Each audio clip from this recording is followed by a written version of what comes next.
तो गाइस बहुत बहुत स्वागत है आपका मेरी एक और वीडियो में। तो गाइस आज हम लोग बात करेंगे ब्लॉगिंग के ऊपर। तो अगर आप लोग एफिलिएट मार्केटिंग में हो या आप एफिलिएट मार्केटिंग की स्टडी कर रहे हो तो आपको एक बात ज़रूर पता होगी कि एक जो अगर आपको गूगल पे अपने प्रोडक्ट्स को बेचना है या फिर आपको अपनी वेबसाइट को रैंक कराना है तो उसका सबसे अच्छा जो ज़रिया है वो होता है एक ब्लॉग के ज़रिए। तो सबसे पहले हम ये बात करते हैं कि एक जो ब्लॉग है वो होता क्या है। तो यहाँ पे हम जाएंगे और यहाँ पे हम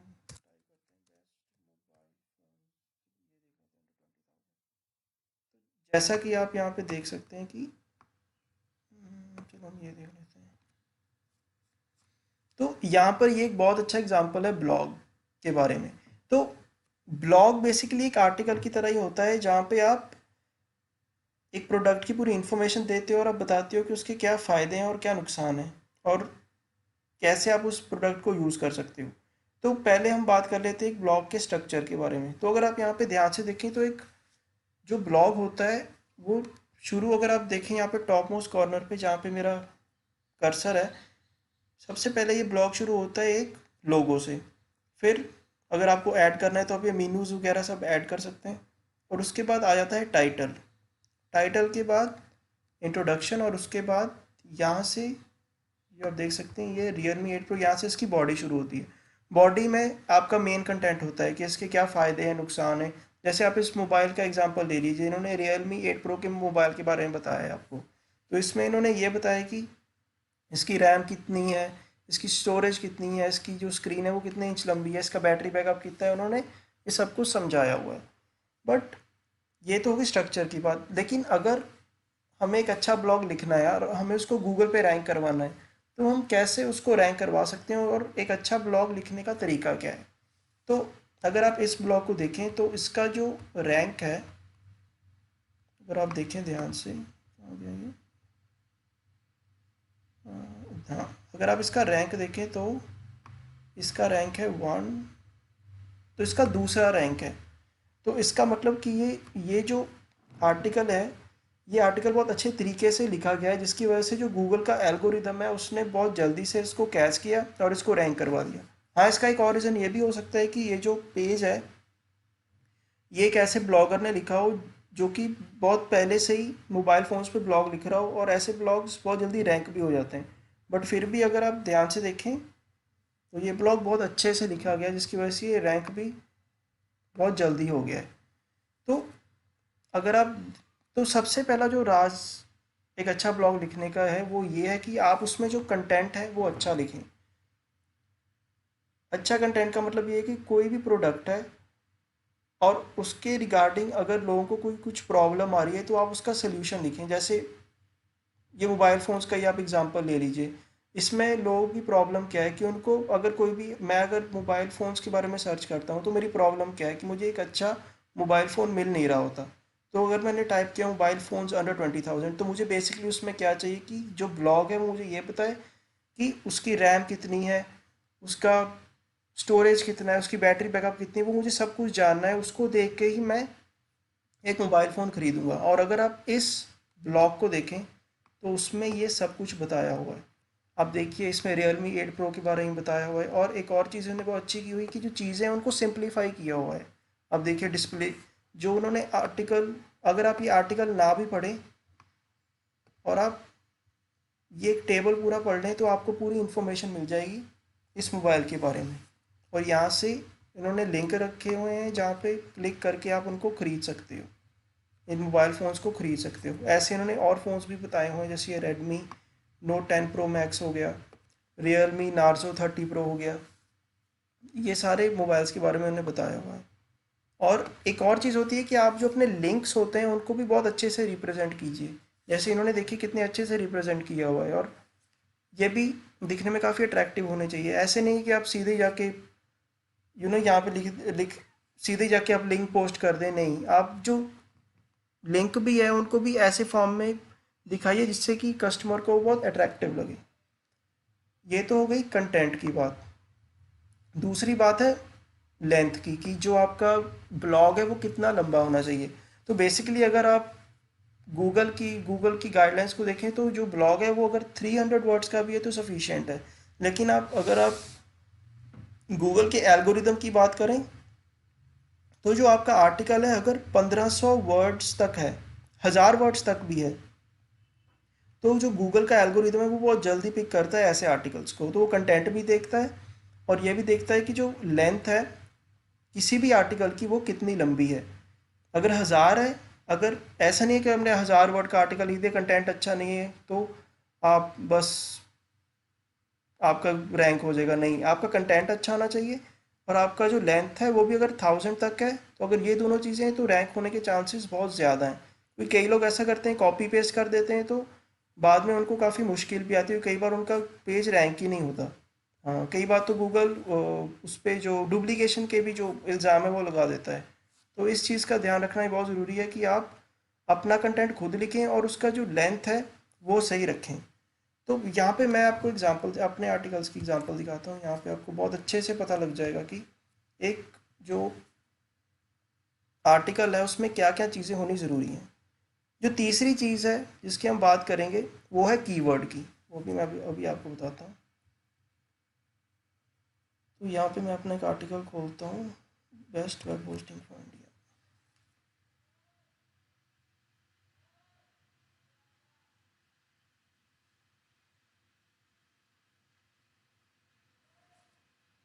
तो यहाँ पे आप देख सकते हैं कि मैंने एक आर्टिकल लिखा हुआ है जो कि है best web hosting for India. तो बस कोई भी, अगर आप बात करें कीवर्ड्स की, तो अभी मैं आपको बताता हूँ कीवर्ड होता क्या है। तो आपको अगर कोई भी आर्टिकल लिखना है या ब्लॉग लिखना है, उसके लिए सबसे बड़ी ज़रूरी चीज़ ये है कि आप उसके लिए एक अच्छा कीवर्ड फाइंड करें। तो आप एक अच्छा कीवर्ड फाइंड कैसे कर सकते हो, तो अगर आप यहाँ पे जाएँ, तो अगर आप यहाँ पे टाइप करें ऊबर सजेस्ट,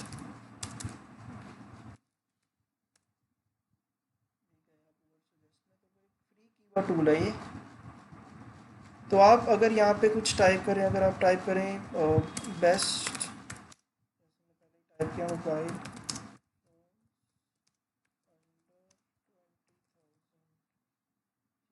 आप यहाँ पे इंडिया को देख लें, अगर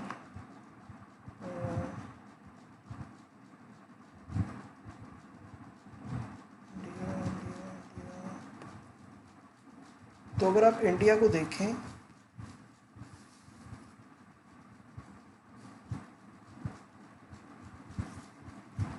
थोड़ा टाइम लगा रहा है, तो बेसिकली एक कीवर्ड, तो आप देख सकते हैं कि अगर आप इस कीवर्ड को यूज़ करेंगे अपने आर्टिकल में, तो ये जो कीवर्ड है इस पर सर्च वॉल्यूम बहुत ज़्यादा हाई है, इस पर ट्रैफिक बहुत ज़्यादा हाई है, 27,100 लोग इसको देखते हैं। इसकी एसईओ डिफ़िकल्टी 44 है, जो कि ठीक ही है। अगर मतलब अगर एसईओ डिफ़िकल्टी 35 तक है तो ठीक है, लेकिन 35 से ऊपर है तो फिर रैंक करना थोड़ा मुश्किल हो जाता है, आपके जो ब्लॉग को रैंक करना काफ़ी मुश्किल हो जाता है। तो बेसिकली आप ऐसे एक अच्छा कीवर्ड ढूंढ सकते हो ऊबर सजेस्ट की मदद से। तो कीवर्ड की बात तो होगी, बट अब हमें ये बात करनी है कि हमें कीवर्ड को यूज़ करेंगे कहाँ पे। तो जैसे कि आप यहाँ देख सकते हैं कि जैसे अब यहाँ पे मेरा जो कीवर्ड है वो है best web hosting for India, मैंने ये कीवर्ड यूज़ किया हुआ है। तो अगर मैं इसको यहाँ पे टाइप करूँ, देखिए यहाँ पे बैक पे गया, बेस्ट,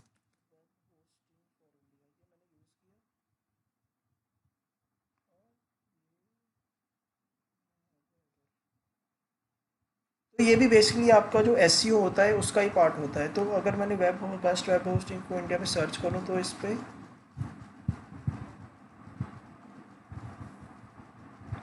काफ़ी टाइम लगा रहा है आने में। हाँ, तो इस पे जो सर्च वॉल्यूम है वो 1900 पे और उसका एसईओ डिफ़िकल्टी 20 पे है। मतलब अगर एसईओ डिफ़िकल्टी 1 से लेकर 35 के बीच में है तो बहुत अच्छे चांसेस हैं कि आपका जो ब्लॉग है वो अच्छे से रैंक कर जाए। तो मैंने आप लोगों को एक बात बोली थी कि जितना कोई प्रोडक्ट अनटैप्ड है और ज़्यादा लोग उसको यूज़ कर रहे हैं, तो आपको वो प्रोडक्ट या वो कीवर्ड ज़्यादा यूज़ करना चाहिए। तो ये एक बहुत अच्छा एग्जांपल है। यहाँ पे सर्च वॉल्यूम 1900 है और एसईओ डिफ़िकल्टी 20 है, मतलब कि बहुत ऐसे कम लोग हैं जो कि इस जो फील्ड है उसको टारगेट कर रहे हैं, क्योंकि इसका एसईओ डिफ़िकल्टी बहुत कम है। और जितना एसईओ डिफ़िकल्टी कम होता है उसका मतलब यही होता है कि कम लोग इस कीवर्ड को टारगेट कर रहे हैं। तो अब हमें ये देखना है कि एक कीवर्ड को यूज़ कैसे करना है। तो अगर आप ध्यान से देखें तो जो कीवर्ड है ये बेसिकली क्या करता है कि जो ट्रैफिक है वो हमारी जो वेबसाइट है उसको उस पर लेके आता है। तो एक कीवर्ड को यूज़ करने के लिए पहली चीज़ आपको ये करनी है कि जो कीवर्ड है वो आप उसको अपना टाइटल बनाएं। सबसे पहली ज़रूरी चीज़ तो ये है। और दूसरी चीज़ ये है कि जो आपका इंट्रोडक्शन है आप एटलीस्ट 2 बार उसको अपने इंट्रोडक्शन में यूज़ करें, अपना जो कीवर्ड है, और उसको अपनी मेटा डिस्क्रिप्शन में भी यूज़ करें। तो मेटा डिस्क्रिप्शन क्या होता है ये आपको बताता हूँ मैं। आप जैसे यहाँ पे देख सकते हो नीचे, ये आप अगर कोई भी वेबसाइट खोलते हो या कोई भी चीज़ सर्च करते हो, सबसे पहली चीज़ जो आपको नज़र आती है वो ऐसा कुछ होता है। तो मेक श्योर कीजिए जो आपका जो आर्टिकल है उसमें एटलीस्ट एक बार आपका जो कीवर्ड है वो उसमें शो हो। बट ऐसा नहीं कि आप इंट्रोडक्शन में या अपने मेटा डिस्क्रिप्शन में ज़बरदस्ती अपने जो कीवर्ड है उसको घुसाए, नहीं।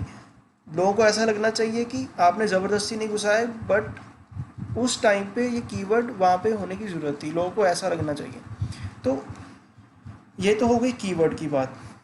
तो ये जो मैंने वेबसाइट खोली है ये होस्टिंगर है। ये बेसिकली मुझे सारे मेरे टूल्स प्रोवाइड करता है मेरी वेबसाइट बनाने के लिए और अपने ब्लॉग्स लिखने के लिए। और मैं एक और टूल यूज़ करता हूँ जिसके बारे में आपको वेब होस्टिंग की वीडियो में बताऊँगा, और उसके बारे में डिटेल में बताऊँगा एक प्लगइन के बारे में जिसका नाम है योस्ट एसईओ। तो ये जो प्लगइन है ये आपको बहुत अच्छे से हेल्प करता है ये जानने में कि आप एक अच्छा ब्लॉग कैसे लिख सकते हो जो कि एसईओ फ्रेंडली भी हो, कीवर्ड फ्रेंडली भी हो, और आप उसको अच्छी तरह से लिखें। तो आप यहाँ पे आप साइड पे देखिए, यहाँ पे 2 चीज़ें हैं, क्या रीडेबिलिटी एनालिसिस और ये एसईओ एनालिसिस। अगर आप कोई भी ब्लॉग लिखें तो प्लीज़ ये योस्ट एसईओ वाला प्लगइन ज़रूर डाउनलोड कर लीजिए, क्योंकि ये आपको सारी चीज़ें बता देता है कि आप एक अच्छा ब्लॉग कैसे लिख सकते हो। तो जो सबसे पहली चीज़ है वो ये है कि आप यहाँ पे देख सकते हैं, हम पहले रीडेबिलिटी एनालिसिस के बारे में बात करेंगे। देखिए, तो सबसे पहली चीज़ ये है कि सब हेडिंग डिस्ट्रीब्यूशन। जितने भी आप आर्टिकल्स लिखते हैं आप उनको सब हेडिंग्स में ज़रूर बांटें। ऐसा नहीं आपने एक हेडिंग दे दी तो बस काम ख़त्म हो गया। आप अपने जितने भी आर्टिकल है उसको सब हेडिंग्स में ज़रूर बांटिए। जैसे ये है यहाँ पे web hosting providers in India, ये मेरा टाइटल है और उसके बाद ये मेरी सबसे पहली सब हेडिंग है, ठीक है। और इसके नीचे मैंने एक्सप्लेन किए हुए हैं सारे होस्टिंग प्रोवाइडर्स इंडिया के जो बेस्ट आप ले सकते हो, ठीक है। और ये दूसरी, ठीक है, ये दूसरी सब हेडिंग नहीं है, ये देखिए ये दूसरी सब हेडिंग हो गई, ठीक है। तो आप इंश्योर कीजिए कि जो आपका आर्टिकल है या ब्लॉग है वो सब हेडिंग्स में। तीसरा है ट्रांजिशन वर्ड्स। तो ये वो वर्ड्स होते हैं, इनकी जो ट्रांजिशन वर्ड्स की जो एक वो होती है परसेंटेज है वो एटलीस्ट 25% होना चाहिए, तो ये आपका ग्रीन हो जाता है। अगर आपकी दोनों चीज़ें ऑरेंज में है तो इसका मतलब ये है कि आपका जो परफॉर्मेंस है इन फील्ड्स में वो ठीक ठाक ही है, इतना बुरा नहीं है, बट इतना अच्छा भी नहीं कि वो ग्रीन हो जाए। अगर आपकी जितनी ही फील्ड्स है वो ग्रीन में है, मतलब आप उन फील्ड्स में बहुत अच्छा काम कर रहे हो। जैसे इसमें आप देख सकते हैं consecutive sentences, passive voice, sentence length, अगर ये ग्रीन में है तो इसका मतलब ये बहुत अच्छा आप काम कर रहे हो उन फील्ड्स में। दूसरा है ट्रांजिशन वर्ड्स। तो ट्रांजिशन वर्ड्स बेसिकली क्या होते हैं कि मैं यहाँ पे आपको दिखाता हूँ।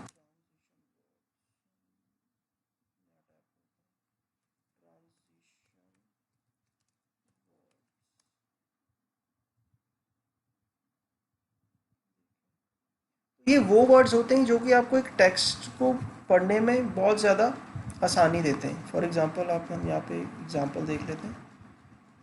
जैसे ये देखिए, इंडीड हो गया, in the first place, and, और, टू, फर्दर, ये जितने भी वर्ड्स हैं ये ट्रांजिशन वर्ड्स हैं। ये आपको जो एक आपका आर्टिकल होता है उसको पढ़ने में आसानी देते हैं, और ये आप जितना यूज़ करोगे आपके लिए उतना ही अच्छा है।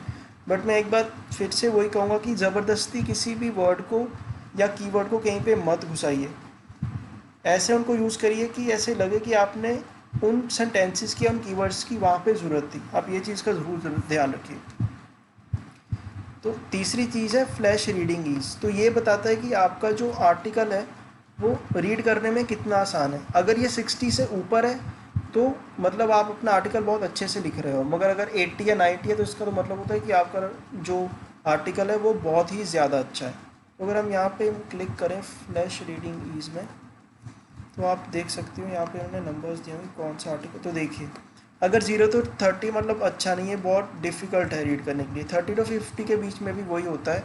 तो ये जो कॉलेज ग्रेजुएट्स होते हैं वही समझ सकते हैं। 50 to 60 मतलब बहुत ज़्यादा डिफ़िकल्ट है रीड करने के लिए। 60 to 70 के बीच में मतलब, या अगर इसके ऊपर है तो इसका मतलब आपका आर्टिकल अच्छा है, और ये जो छोटे बच्चे हैं वो भी पढ़ सकते हैं।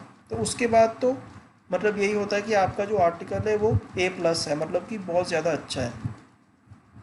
फिर आप आ जाएं पैसिव वॉइस में।